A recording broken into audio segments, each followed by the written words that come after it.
पाठ 5 एक बूंद प्रस्तावना। प्रस्तुत कविता में कवि ने एक बूंद के माध्यम से मनुष्य को जीवन में उपलब्धियां हासिल करने के लिए कर्म करने की प्रेरणा दी है। जैसे बूंद बादल से अलग होकर एक सीप में गिरी और मूल्यवान मोती बन गई। ज्यों निकलकर बादलों की गोद से थी अभी एक बूंद कुछ आगे बढ़ी।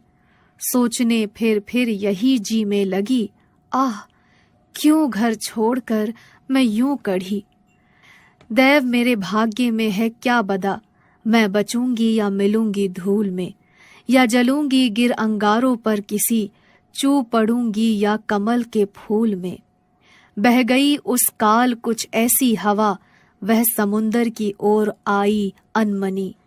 एक सुंदर सीप का मुंह था खुला, वह उसी में जा पड़ी मोती बनी। लोग यूं ही हैं झिझकते सोचते, जबकि उनको छोड़ना पड़ता है घर, किंतु घर को छोड़ना अक्सर उन्हें बूंदलों कुछ और ही देता है कर। अयोध्या सिंह उपाध्याय, हरिऔध। हमने क्या सीखा? हमें अपनी प्रगति तथा कर्तव्य की पूर्ति के लिए घर का मोह त्याग कर अपने लक्ष्य की ओर आगे बढ़ना चाहिए। शब्दार्थ जी, मन माइंड, कढ़ी निकली टर्न्ड आउट, दैव भगवान ईश्वर गॉड, बदा लिखा निर्धारित रिटन, चू पड़ूंगी टपक पड़ूंगी विल ड्रिप काल समय टाइम, अनमनी बेमन से, रिलेंटलेसली अक्सर प्रायः ऑफन, लॉ समान की तरह सिमिलर। राजस्थानी पर्व गणगौर। भारत विविध संस्कृतियों परंपराओं वाला देश है। इंद्रधनुषी रंगों को समेटे इस देश में पर्वों के रंग निराले हैं और इनको मनाने के कारण तरीके, वेशभूषा और खान पान सब एक दूसरे से भिन्न हैं। ऐसा ही एक प्रमुख पर्व या त्योहार है राजस्थान में मनाया जाने वाला गणगौर पर्व। वैसे तो यह देश के दूसरे हिस्सों में भी मनाया जाता है, पर राजस्थान में इसकी रौनक अलग ही है। गणगौर माँ पार्वती और भगवान शिव जी की पूजा का पर्व है। चैत्र मास में शुक्ल पक्ष की तृतीया को गणगौर पर्व मनाया जाता है। इसके पूजन की तैयारियां होली के दूसरे दिन से शुरू हो जाती है। कहा जाता है कि इस दिन राजा हिमाचल की पुत्री गौरी का विवाह भगवान शिव से हुआ था और माता होली के दूसरे दिन अपने पीहर आती हैं तथा 18 दिनों के बाद ईश्वर उन्हें लेने के लिए आते हैं, यानी कि भगवान शिव। इसलिए 18वें दिन इनका विसर्जन कर दिया जाता है। अतः उसी की याद में ये पर्व मनाते हैं। तृतीया से शुरू होकर ये पर्व 18 दिनों तक मनाया जाता है।